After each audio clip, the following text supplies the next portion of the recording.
புதுக்கோட்டை மாவட்டம் திருமயம் சட்டமன்ற தொகுதியில் மதசார்பற்ற ஜனநாயக முற்போக்கு கூட்டணி கட்சி திமுக சார்பில் முன்னாள் அமைச்சர் ரகுபதி தனது வேட்புமனுவை தேர்தல் நடத்தும் அலுவலர் மற்றும் துணை ஆட்சியர் கிருஷ்ணரிடம் தாக்கல் செய்தார்.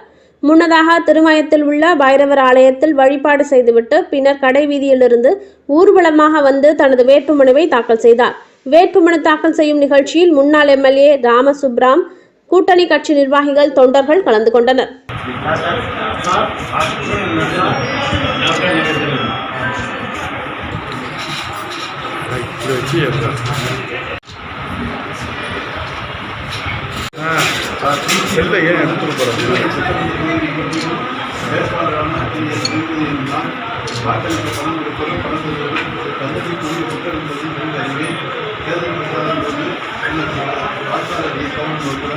வாக்களிக்க தூண்டும் விதமாக நான் எந்த ஒரு வாக்காளருக்கும் பணமோ பொருட்களோ கொடுக்க மாட்டேன் என்றும் என்னுடன் சார்ந்தவர்களையும் இந்த குற்றத்தை செய்து நேர்மையாகவோ பரிபூர்ணமாகவோ மாற்றேன் என்று